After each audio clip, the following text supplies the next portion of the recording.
James, on Monday you said you don't think Drew gets enough credit and that you know why. I just wanted to follow up and ask why you don't think he gets enough credit.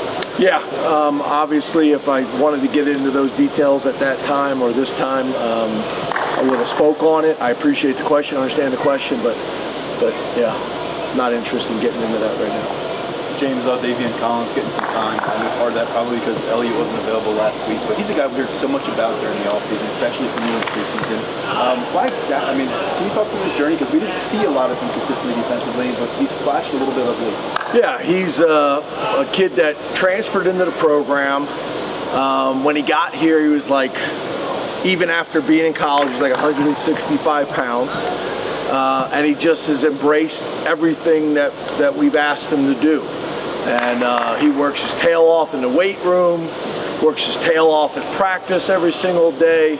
He's always got a huge smile on his face, playing on special teams, and really just made a significant move in competitive periods, good versus good, whether it's one-on-ones, whether it was skellies, or all during the spring and all during training camp. And we felt like he'd be in a position to help us this year. You never know exactly how the role's going to play out, but he's just a kid that's really bought in to the things that we ask our guys to do, and I think he enjoys it here.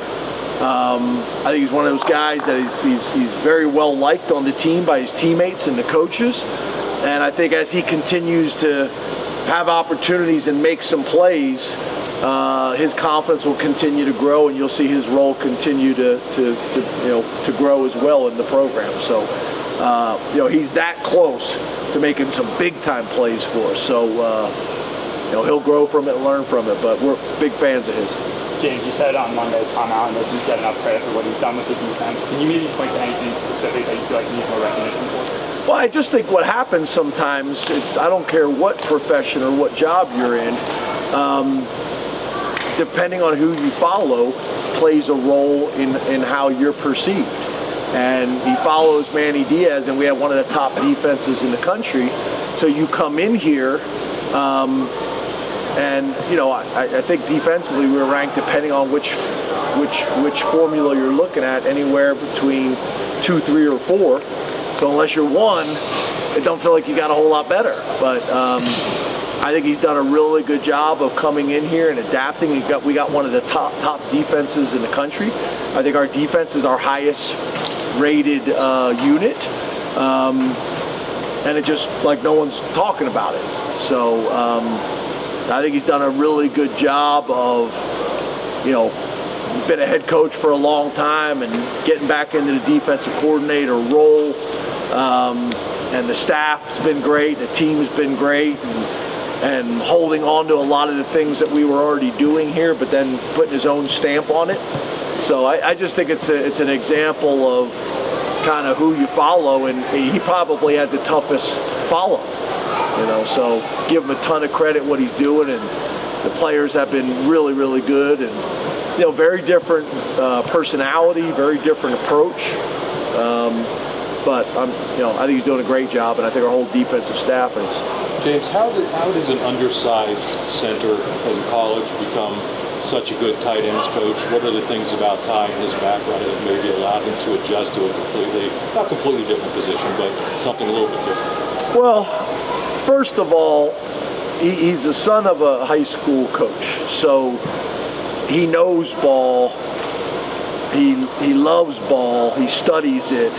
So you look at kind of his background, I think he's got a chance to be a coordinator one day. He studies the game, and a lot of times coaches live in their world or their box, and they know their responsibility, but they don't know the rest of it.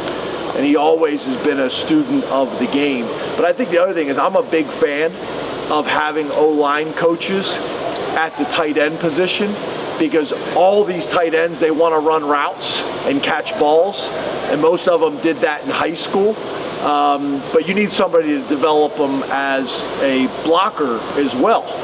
So I just think you can't have enough O-line guys on your staff. You can't have enough quarterback guys on your staff because they see the big picture. But that's usually the area where tight end coaches and tight ends in general are behind, is in the running game, because a lot of them are receiver guys or tight end guys, and it's all about what they do in the passing game. Very similar to my argument with all these awards. You know, it's just based on catches. You know, and if it's the receiver award, then I get it. But if not, it should be about being a complete tight end, and I think blocking is part of the job description. James, speaking of awards, we found out today that Abdul's one of 4 finalists for that Audavion Award. You've talked a lot about him, not just this season, but throughout his time at Penn State. But specifically to that award, what makes you feel that he'd be worthy of being honored as the top defensive lineman in college football? Yeah, he's very, very disruptive, and he's got plays that flash.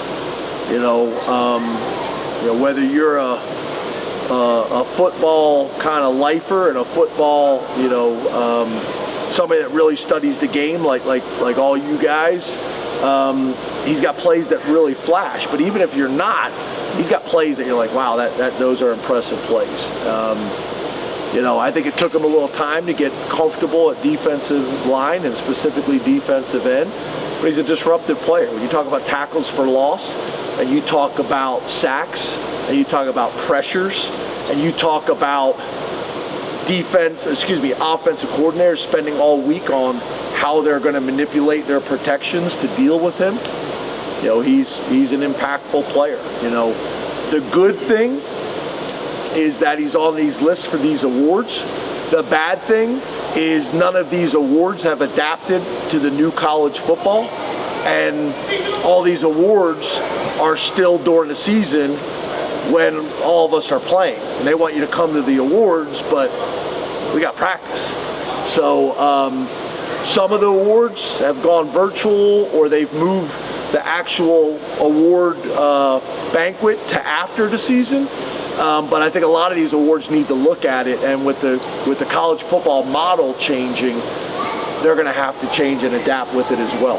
Hey, James. Along with the model change to the sport, obviously I know you guys are focused on Minnesota, but how do you try and navigate, a month ahead where it's portal, it's the early signing period, obviously, I know you've said before about the bigger staff size, how that helps. Behind the scenes, how do you guys maybe try and handle some of those things? Yeah, that was going to be my answer. That's where having a bigger staff is helpful. I think there's a lot of arguments about people seeing the size of the staffs. I don't know how you do it today without that. But then not only that, it's not just a size thing. They got to be really, really qualified people, and we're fortunate here.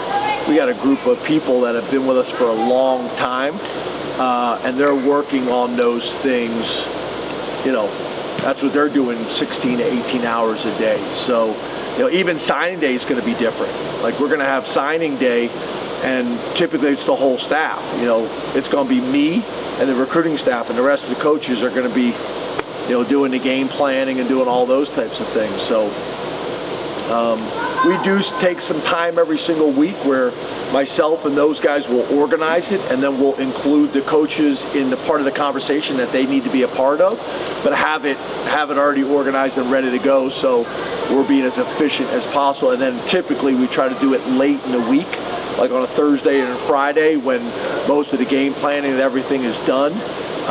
We try to do it then as well, but it takes a lot of organization and vision and communication to make sure everybody's on the same page, and that I'm hearing and Andy Frank's hearing and Kenny's hearing from our staff to make sure that we're formulating the best plan based on all the information that we have. Hey, James, you bulk of the conference schedule. How would you evaluate, the strength of this new Big Ten? Yeah, I think, it's interesting because there's this battle going on right now out, in terms of the narrative of college football, of who should be in, right? We talked about this before. It was 4, and everybody argued, we got to go to 12. We get to 12, and what's happening? Everybody's arguing that 14, 15, 16 are getting screwed. And we talked about the basketball tournament, right? How many's that? 68. And what happens there? 69, 70. So this is part of it. But I'll say this. I mean, obviously I'm concerned about Penn State, and obviously I'm concerned about the Big Ten. But I'm one of the few guys that have been a head coach in both conferences, and to me, the right thing to be talking about is the two best conferences in all of college football is the Big Ten and the SEC, and we should have the most teams in. I don't think there's any question to that. I think where it becomes problematic is when you have rules for certain teams and certain conferences to get in, and maybe people don't feel like they're actually in the top 12. So I get it. We're fortunate. We're part of the two conferences that I think everybody would agree are the two strongest conferences. I don't think we need to take shots in the Big Ten at the SEC, because that's been proven over time, and I don't think the SEC should be taking shots at the Big Ten. We're in a really, really good position, both conferences. I don't think there's any argument there.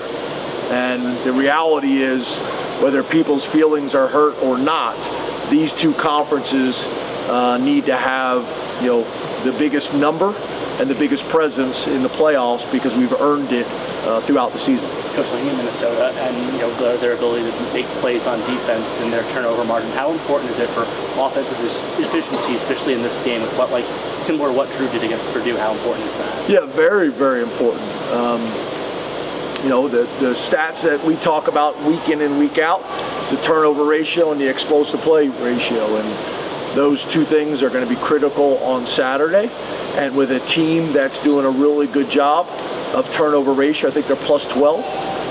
That's going to be a major factor in the game. And we've done a good job of protecting the football, and we're going to have to continue to do that.